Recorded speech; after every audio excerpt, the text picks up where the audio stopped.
अभी आप किसी कार डीलरशिप या म्यूजियम में जा सकते हैं और ऐसी चीज से पूरी बातचीत कर सकते हैं जो इंसान नहीं है। ये आपको देखता है, आपकी बात पर ध्यान देता है, आपकी पुरानी बातें याद रखता है और बातचीत को ऐसे आगे बढ़ाता है जैसे वह आपको जानता हो।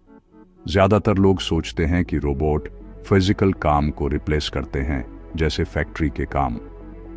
यह पूरी बात नहीं है। बहुत सारे रोबोट अब बातचीत को रिप्लेस करने के लिए बनाए जा रहे हैं और इससे यह बदल जाता है कि वे कहां दिखते हैं और लोग उन पर कैसे रिएक्ट करते हैं। यह चेंज अब चेहरे से शुरू होता है, क्योंकि इंसानों का इंटरेक्शन रियल टाइम में एक्सप्रेशंस पढ़ने पर डिपेंड करता है।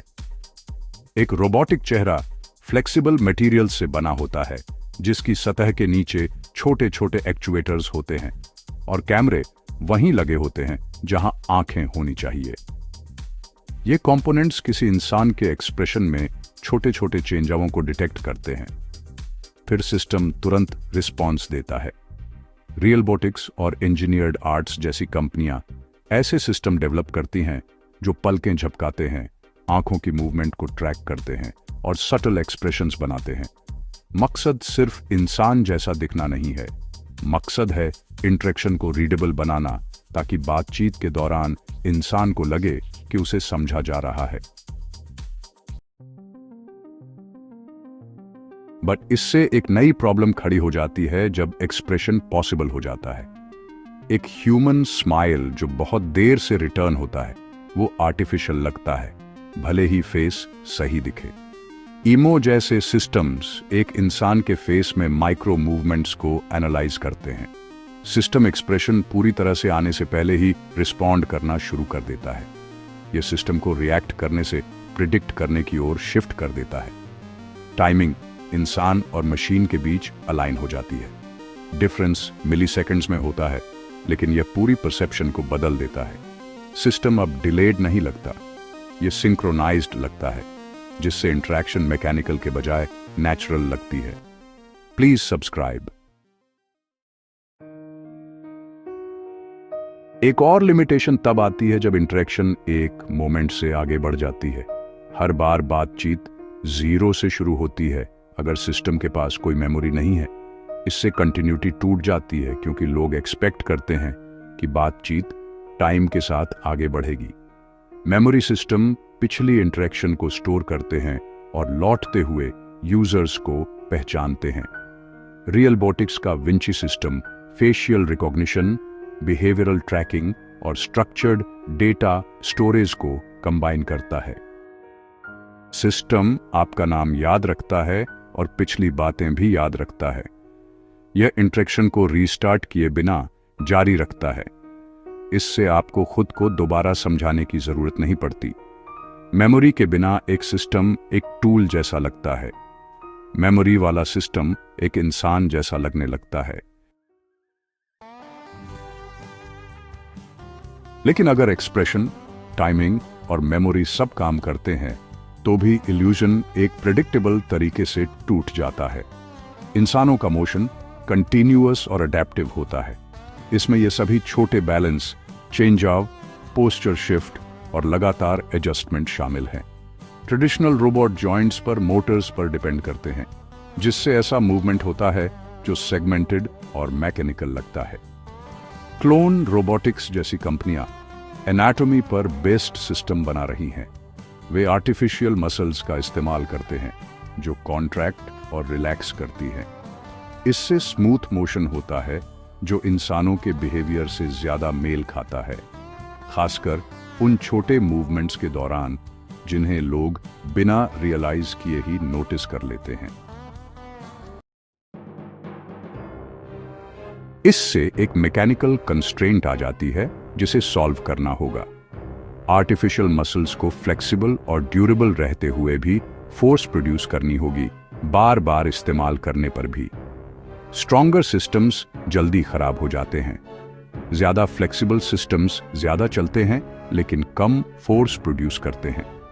सियोल नेशनल यूनिवर्सिटी में रिसर्च से पता चलता है कि ऐसे मटेरियल्स हैं जो ऑपरेशन के दौरान अपनी स्ट्रक्चर बदल सकते हैं।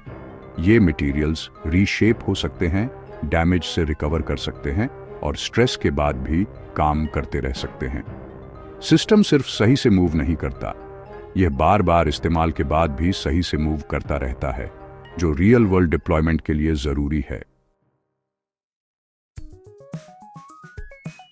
इस पॉइंट पर ऐसा लग सकता है कि गोल एक पूरा रियलिस्टिक फिजिकल सिस्टम है, पर अगला स्टेप इस रिक्वायरमेंट को पूरी तरह से हटा देता है।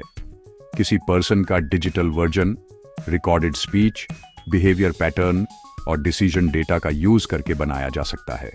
मेटा प्लेटफॉर्म्स ने रियल इंडिविजुअल्स पर trend photo realistic avatars develop करके इसे एक्सप्लोर किया है। ये सिस्टम ओरिजिनल पर्सन के जैसे ही स्टाइल और टोन में रिस्पॉन्ड करते हैं। उस पॉइंट पर सिस्टम को अब बॉडी की जरूरत नहीं होती है। ये अब लोकेशन से लिमिटेड नहीं है। जब भी इंटरेक्शन की जरूरत होती है, यह अपीयर हो सकता है।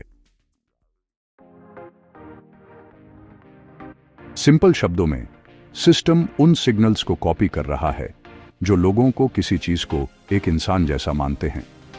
एक्सप्रेशन, टाइमिंग, मेमोरी, मूवमेंट और आइडेंटिटी सब एक साथ एक ही प्रोसेस में आ जाते हैं।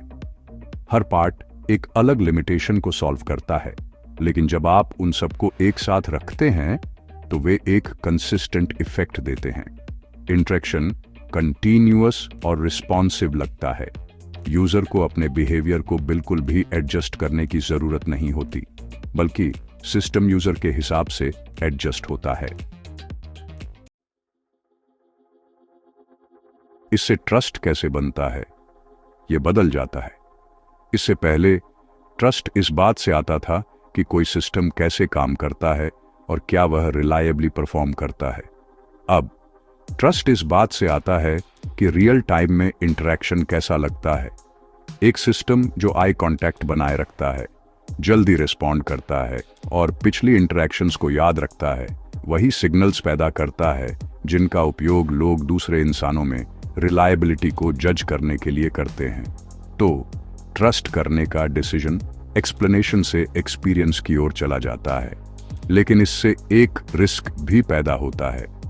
जब ट्रस्ट अंडरस्टैंडिंग के बजाय इंटरेक्शन क्वालिटी पर बेस्ड होता है, तो फेलियर्स को तुरंत पहचाना नहीं जा सकता है। एक सिस्टम रिलायबल लग सकता है तब भी जब वह इनकरेक्ट या इनकम्प्लीट रिस्पॉन्सेज देता है। तो इससे एक अलग तरह का डिप्लॉयमेंट होता है। मशीनों को अलग थलग जगहों पर रखने के बजाय कंपनियां उन्हें उन रोल्स में रखती हैं जहां बातचीत की जरूरत होती है।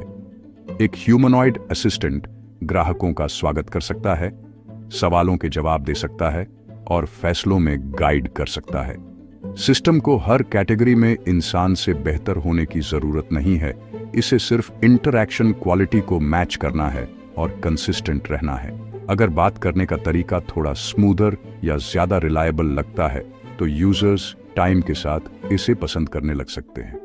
लंबे समय में कंसिस्टेंसी में छोटे छोटे डिफरेंसेस बिहेवियर को बदल सकते हैं, भले ही अंडरलाइंग कैपेबिलिटी बेसिकली सेम हो। पर इससे एक ऐसा ट्रेड ऑफ बनता है जिसे देखना आसान नहीं है। एक ऐसा सिस्टम जो इंटरैक्शन क्वालिटी को बनाए रखने के लिए बनाया गया है, वह बिना इंट्रूसिव लगे बहुत सारा डेटा भी इकट्ठा कर सकता है। दीवार पर लगा कैमरा दिखता है और अक्सर उस पर सवाल उठाए जाते हैं, पर एक ह्यूमनॉइड सिस्टम जो आई कांटेक्ट बनाता है, उसे इंटरैक्शन का हिस्सा माना जाता है। सिस्टम ये नहीं चेंजता कि वह क्या इकट्ठा करता है, ये चेंजता है कि लोग डेटा इकट्ठा करते समय कितने कंफर्टेबल हैं। यही फर्क आखिर में तय करता है कि सिस्टम को स्वीकार किया जाएगा या उसका विरोध किया जाएगा। आखिरी कॉन्स्ट्रेंट है स्केल। एक इंसान एक बार में बस एक ही जगह इंटरैक्ट कर सकता है और नए लोगों को ट्रेन करने में हमेशा टाइम और पैसा लगता है। लेकिन एक सिंथेटिक सिस्टम को एक साथ कई जगहों पर डुप्लीकेट, अपडेट और डिप्लॉय किया जा सकता है। एक बार जब इंटरैक्शन मॉडल काम करने लगता है, तो इसे बिना परफॉर्मेंस खोए कॉपी किया जा सकता है। तो एक सिस्टम एक बार में कई इंडिविजुअल इंटरैक्शंस को रिप्लेस कर सकता है। इससे कंपनीज इंटरैक्शन बेस्ड रोल्स का विस्तार कर सकती हैं, बिना उन लिमिटेशंस के जो ह्यूमन वर्कर्स पर लागू होती हैं। पहले की लिमिटेशन साफ थी। मशीनें काम कर तो सकती थीं, लेकिन वे नेचुरल और लगातार तरीके से इंसानों के साथ इंटरैक्ट नहीं कर पाती थीं। नया सिस्टम उन सिग्नल्स को कॉपी करके इसे चेंजता है जिनसे इंटरैक्शन काम करती है। एक्सप्रेशन टाइमिंग से मिलती है, मेमोरी से कंटिन्यूटी आती है, मूवमेंट रियलिज्म को सपोर्ट करती है और आइडेंटिटी से प्रेजेंस बढ़ती है। सिस्टम को जबरदस्ती इंसानों को रिप्लेस करने की जरूरत नहीं है। यह इंटरैक्शन को मैच करके उन्हें रिप्लेस करता है और फिर उस इंटरैक्शन को रियल वर्ल्ड सर्विस रोल्स में एक ह्यूमन वर्कफोर्स जितना कर सकती है, उससे कहीं ज्यादा स्केल करता है। Please like and subscribe. Thank you for watching.